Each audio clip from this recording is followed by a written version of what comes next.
Hi hello అందరికి నమస్తే. NDA బలపరిచినటువంటి ఉపరాష్ట్రపతి అభ్యర్థికి వైసీపీ మద్దతు.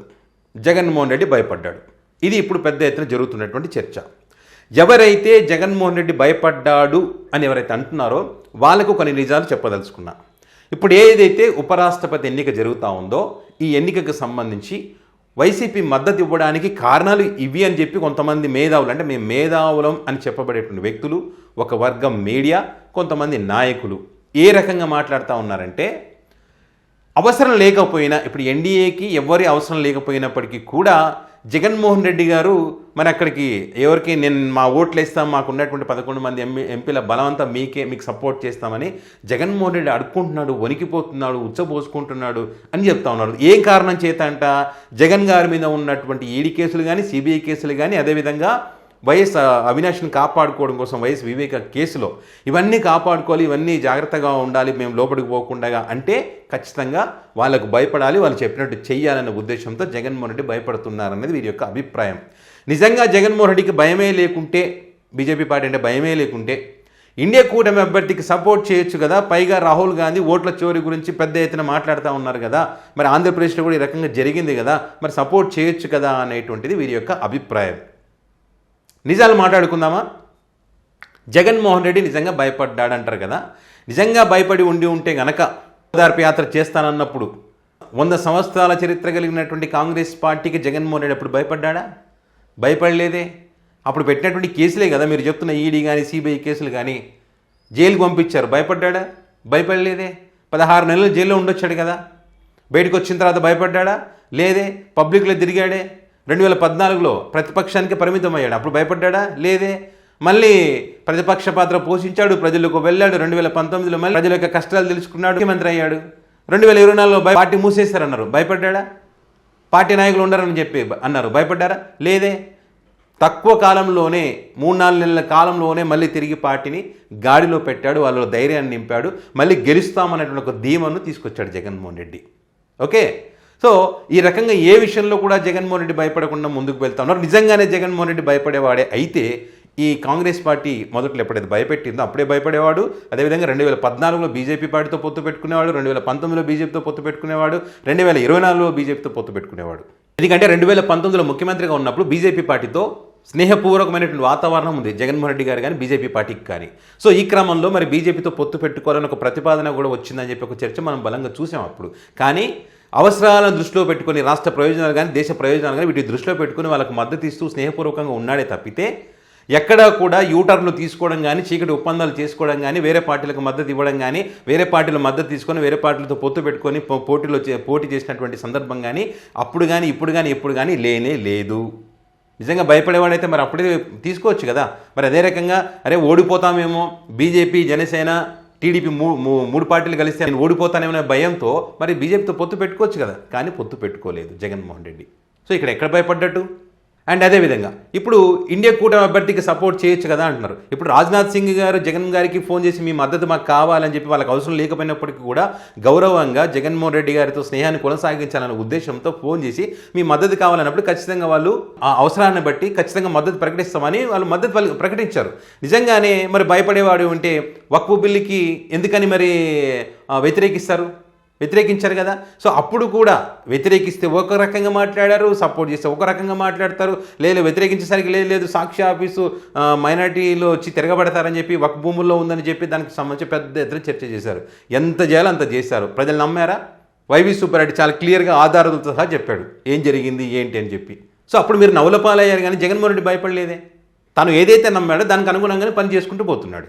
ఇప్పుడు ఇండియా కూటమికి ఎందుకు సపోర్ట్ చేయరు? జగన్మోహన్ రెడ్డి ఎందుకు సపోర్ట్ చేస్తారు? వీళ్ళు ఏమైనా జగన్ గారికి ఫోన్ చేసి మీ మద్దతు కావాలని అడిగారా? లేదే. పోనీ ఎవరైనా ఇండియా కూటమిలో ఉన్న వ్యక్తులు వచ్చి జగన్ గారిని కలిశారా? లేదే. పైగా ఇప్పుడు జరుగుతున్నటువంటి చర్చ ఏంటి? చంద్రబాబు నాయుడు గారు, రేవంత్ రెడ్డి గారు వీళ్ళందరూ కలిసి రాహుల్ గారికి సపోర్ట్ చేసేటువంటి పనిలో ఉన్నారని చెప్పి ఇప్పుడు బీహార్ ఎన్నికల తర్వాత ప్లేట్ ఫిరాయిస్తారని ఒక చర్చ బలంగా నడుస్తూ ఉంది కదా.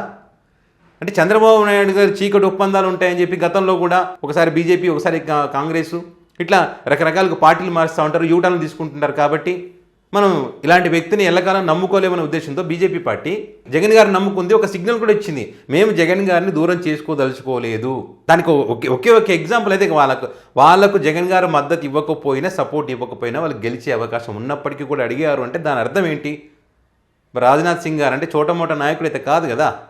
మరి అడిగారంటే దాని అర్థం ఏంటంటే జగన్ గారి యొక్క విలువను గుర్తించారు కాబట్టి వాళ్ళు జగన్ గారికి ఫోన్ చేస్తారు. జగన్మోహన్ రెడ్డి గారికి వెళ్ళి వాళ్ళ కాళ్ళ ఎల్లబడి నా సపోర్ట్ తీసుకోండి, నా మద్దతు తీసుకోండి, నా కేసులు ఉన్నాయి, నేను భయపడుతున్నానని చెప్పి అన్నారా?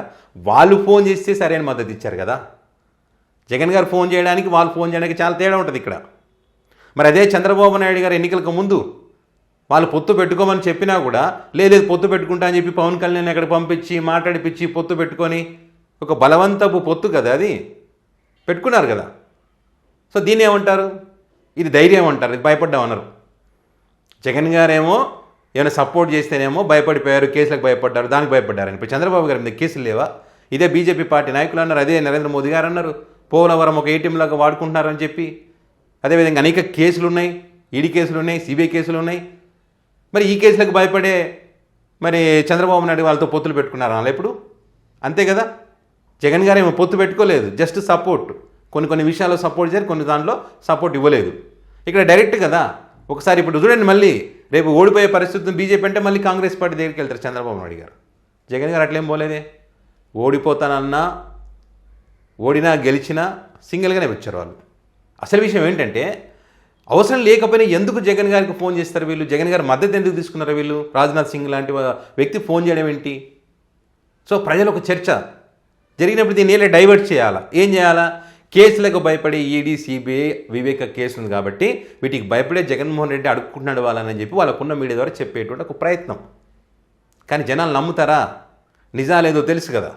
వీళ్ళ మీడియా ద్వారా ఎంత చెప్పాలని ట్రై చేసినా అది జరిగేటువంటి పని కాదు, జరగదు.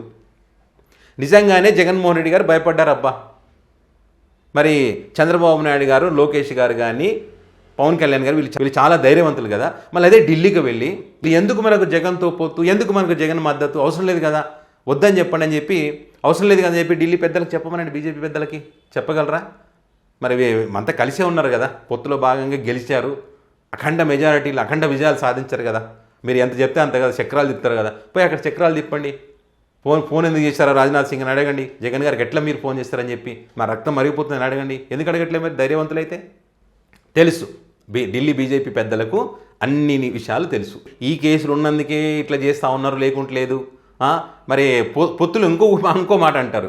ఈ పొత్తు టీడీపీ పార్టీ వాళ్ళతో పొత్తు ఉంది కాబట్టి జగన్మోహన్ రెడ్డి వాళ్ళకి మద్దతు ఇవ్వకూడదు.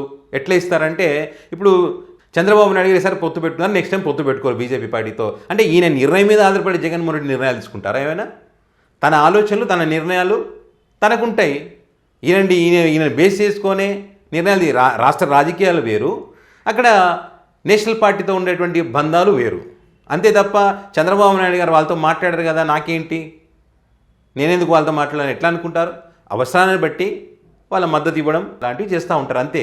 దాన్ని పట్టుకొని ఇక్కడ జగన్మోహన్ రెడ్డి చంద్రబాబు తిడతారు, పైన అక్కడ బీజేపీకి సపోర్ట్ చేస్తారని చెప్పి మాట్లాడతారు. మళ్ళీ సింపుల్, ఇక్కడ బీజేపీ పార్టీ జగన్మోహన్ రెడ్డిని దూరం చేసుకోవాలనే ఆలోచన ఎక్కడా లేదు.